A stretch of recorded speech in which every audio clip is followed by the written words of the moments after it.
Wuthering has been out for 3 weeks now, and players have had a chance to get their hands on all the available characters and test them out to their fullest potential. However, with limited resources, you may be wondering which characters to prioritize for leveling up. Since everyone has already chosen their 5-star character of choice and knows that they will need to prioritize that character, I have decided to list 5 4-star characters that you should absolutely level up to give your account a boost.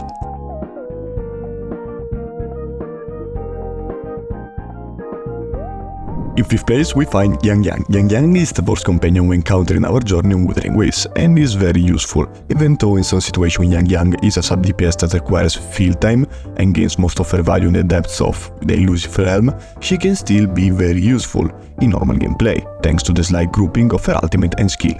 A resonance skill is a small circle that damage and group the enemies, and the ultimate is a big circle that damage and group the enemy.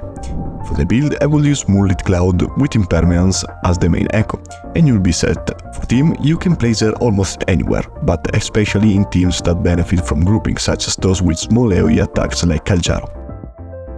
Her pros are easy to obtain and easy gameplay. Her cons are medium field time required as a DPS, need all resonance for full potential, clunky resonance and ulti placement, and hard to make it as a main DPS.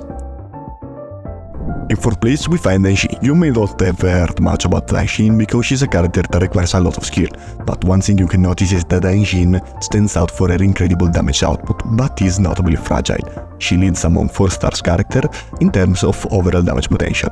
With her seamless damage delivery, a high resonance Daishin can rival or even outshine the damage of some 5-star characters with lower resonance.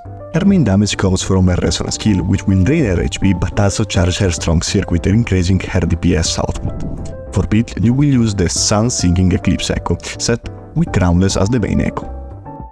Her pros are high DPS for a 4-star, dynamic and fun gameplay, and can be paired with Evoke MC as a sub-DPS if you don't have enough resonance on her.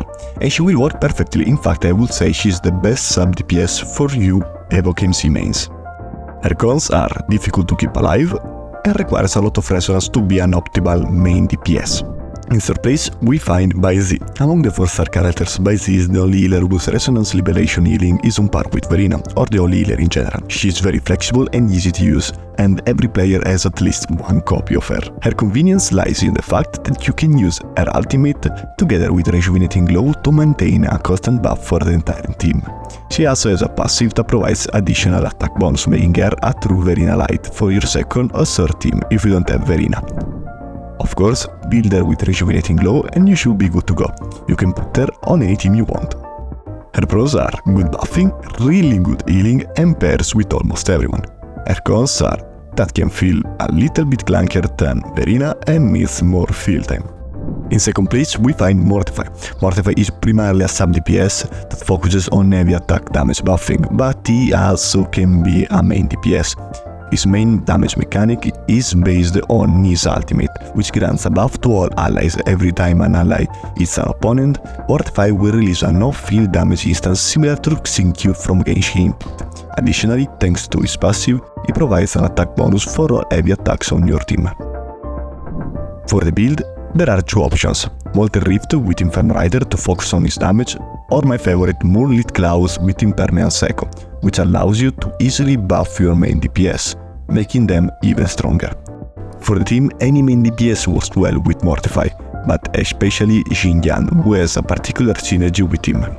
His pros are one of the best sub-DPS in the game, hands down, comfortable and simple gameplay, high recharge speed for his ultimate, making switches convenient.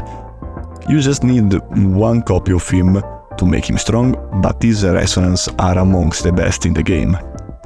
His cons are his ultimate has a 20-second cooldown but only 10 seconds of uptime, and it also needs quite a bit of energy to be on cooldown, so it requires that in these stats. In 4th place, we find Sanhua. Sanhua is an incredible DPS, one of the best in the game right now, capable of competing with the top tier characters in the game. Her strong circuit revolves around accuracy and speed, as well as a great optimization of her gameplay. Hold down your attack and release it when it hits the blue bar, and she will do an attack worthy of Virtue. The main problem is that if you spam it, you won't get much results. You will first need to gain damage stacks through her ultimate and the resonance skill. She has a lot of potential. For the build, we will using Freezing Frost, using Lumpy Lumen Myriad as the main echo. For the team, you can use her as a main DPS by pairing her with Yang to group enemies, plus an healer. Her pros are high damage scaling, she is free for everyone, cool animation and boss clearing abilities. Her cons are kinda bad AoE, really hard gameplay and timing, and need Resonance 6 to be the best she can.